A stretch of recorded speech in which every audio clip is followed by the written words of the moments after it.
I never thought that I would say this, but getting into Cambridge was like a walk in the park compared to this YouTube thing. Back in the early 2000s, I applied for medicine at Cambridge, got in on my first attempt from a state school, not the best state school, after just 2 years of living in the UK, with imperfect English.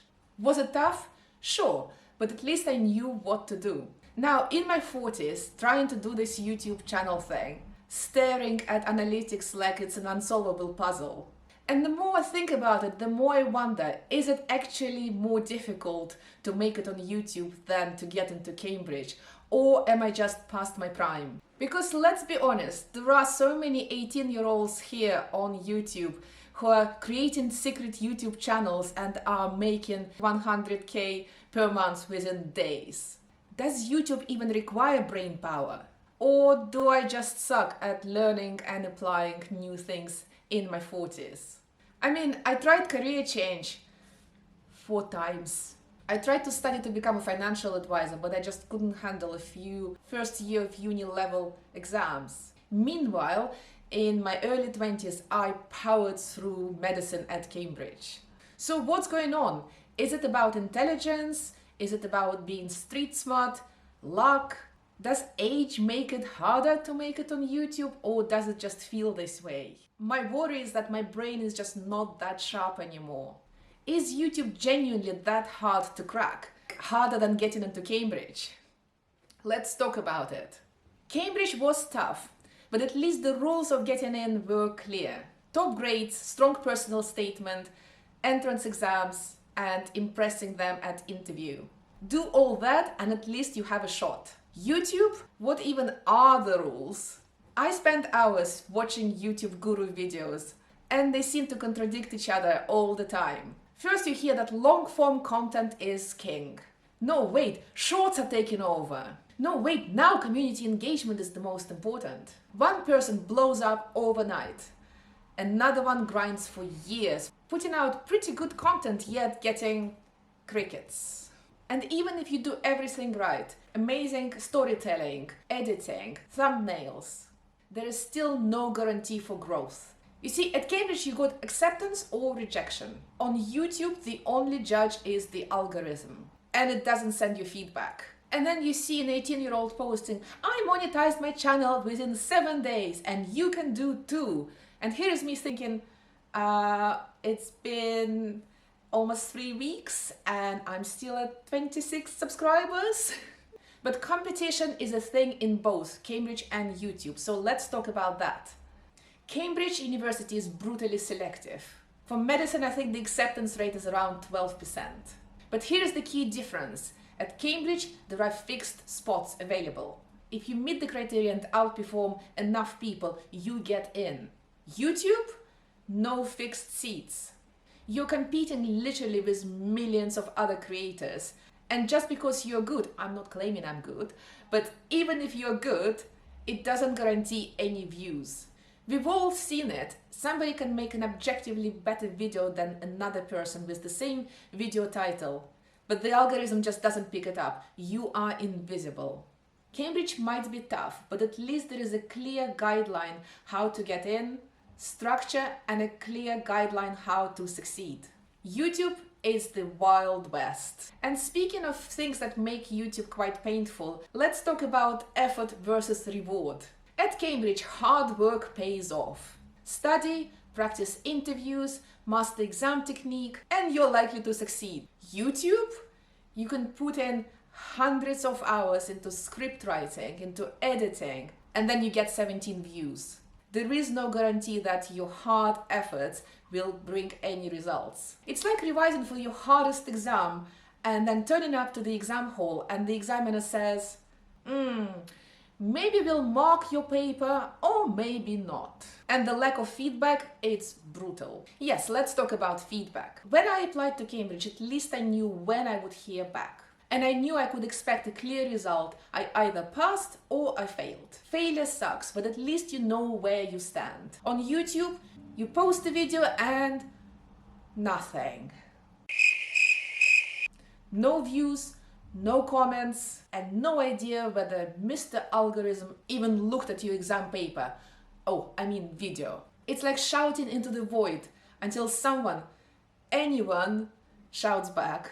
And then you feel so stupid for being excited when there is one comment from somebody who is an SEO expert who just wants to sell you their SEO services, yet you still like it and you say, thank you so much for your feedback, to ensure that there is engagement on your channel. Engagement. Now let's talk about the very people who make the decision whether you make it or not. To get into Cambridge, apart from passing entrance exams, you have to impress a small number of academics on the panel.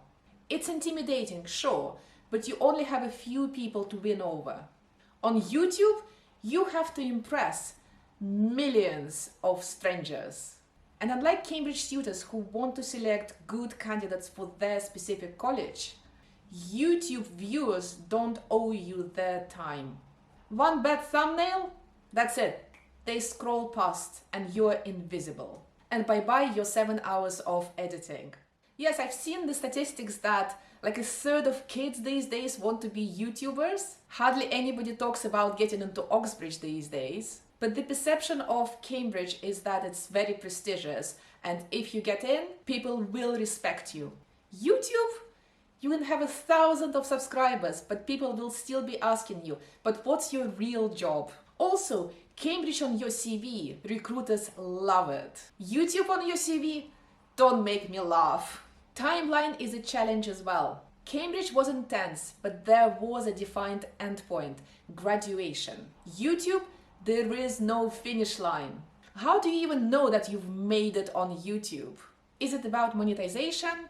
Is it about reaching your silver play button? I get an impression that even top influencers on YouTube fear irrelevance. You have to keep up with the trends, post consistently and reinvent yourself all the time. Otherwise, you will quickly be forgotten. Let's talk about cheating. In Cambridge, you cheat in exams and you're out. No second chance. YouTube, there are people who buy views or watch their own videos for hours on end in incognito mode, and then they make videos about how they cheated the system and post on the very platform. And somehow that's fine? You know what really gets me is how youngsters downplay how hard it is to be a YouTuber. You see these videos popping up all the time. I grew a secret YouTube channel in 30 days or even 7 days. They're out there monetizing within a week. Yet I'm here staring at my analytics and thinking, what am I doing wrong? Or is my channel broken? Why is YouTube so hard to crack? Or maybe there is something else entirely. At Cambridge, luck plays a role.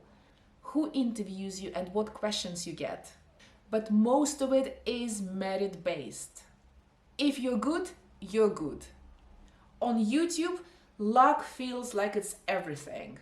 Right place, right time, right keywords, right trend, and boom, viral. Wrong timing, wrong video title, and that's it, you're invisible. Two creators could make exactly the same video title and similar content in the video. One video gets 1 million views, another one gets 12. It's frustrating.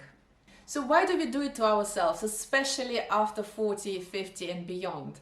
There is one thing that is common between Cambridge and YouTube, and that's the power of perseverance and grit.